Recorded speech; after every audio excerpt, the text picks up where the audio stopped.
Telugu Desam party అధ్యక్షుడు గడ్డి Krishna Reddy media సమావేశం. ఎన్టీఆర్ జిల్లా తిరువూరు నియోజకవర్గ ఎమ్మెల్యే కార్యాలయంలో కొండూరు తెలుగుదేశం పార్టీ అధ్యక్షుడు గడ్డి కృష్ణారెడ్డి మీడియా సమావేశంలో మాట్లాడుతూ విజయవాడ పార్లమెంటు సభ్యులు శ్రీ కేశినేని శివనాథ్ పై మాజీ ఎంపీ కేశినేని నాని అసత్య ఆరోపణలు చేశాడు. దీనిని మేము తీవ్రంగా ఖండిస్తున్నాం. గడ్డి కృష్ణారెడ్డి: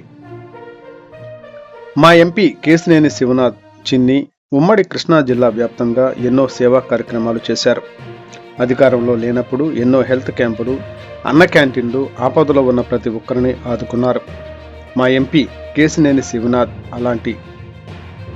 మా ఎంపీపై ఇలాంటి అసత్యపు ఆరోపణలు చేయడం నువ్వు మానుకోవాలి అంటూ కేశినేని నానిపై ఫైర్ అయిన గడ్డి కృష్ణారెడ్డి ముఖ్యంగా మా కోడూరు మండలంలో కిడ్నీ వ్యాధులతో ఎన్నో కుటుంబాలు తీవ్ర ఇబ్బందులు పడుతున్న గత ప్రభుత్వం పట్టించుకోకపోవడంతో అప్పుడు అధికారంలో లేకపోయినా కూడా మా ఎంపీ కేశినేని శివనాథ్ ప్రతి ఒక్క కిడ్నీ బాధితులకు 10,000 రూపాయల డబ్బులు, మందులు పంపిణీ చేసి మా మండలంలో ఉన్న ప్రతి ఒక్క కిడ్నీ బాధిత కుటుంబాలను ఆదుకున్నారు. మా ఎంపీ కేశినేని శివనాథ్ గడ్డి కృష్ణారెడ్డి అలాంటి గొప్ప మనసున్న మా ఎంపీ కేశినేని చిన్నిపై ఇలా తప్పుడు ఆరోపణలు చేయడం కరెక్ట్ కాదు. నాని మీకు గడ్డి కృష్ణారెడ్డి ఏ ఆధారాలు లేకుండా మా ఎంపీపై ఇలా తప్పుడు ఆరోపణలు చేయడాన్ని మేము తీవ్రంగా ఖండిస్తున్నాం. గడ్డి కృష్ణారెడ్డి.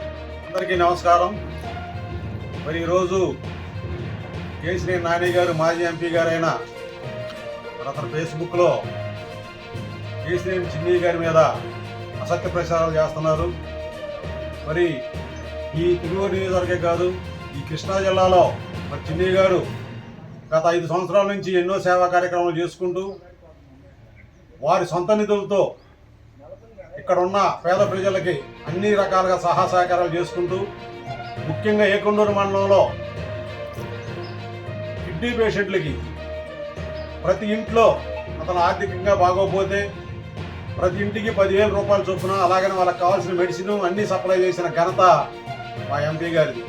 మరి అసలు ఎంపీ గారి ఎదుగుదల వారలేక ఇవాళ మరి అతను మాజీ ఎంపీ గారైన కేశినేని నాని గారు మరి అసత్య ప్రచారం చేస్తున్నారు. ఎక్కడో ఏదో ఆక్రమించారని, ఏ ఆధారాలు ఉన్నాయని నువ్వు ఈ విధంగా చేస్తున్నావు? నువ్వు ఉన్నంగా కూడా అలాగే చేసావా? మా కేశినేని చిన్ని గారు ఇవాళ చేసే ప్రజాక్షేత్రంలో మంచి గెలిచినందుకు అతని గెలుపు వారలేక నువ్వు ఏదైనా అసత్య ప్రచారం చేస్తున్నావని మేము అంటున్నాం. ఈ విషయాన్ని మేము తీవ్రంగా ఖండిస్తున్నాం.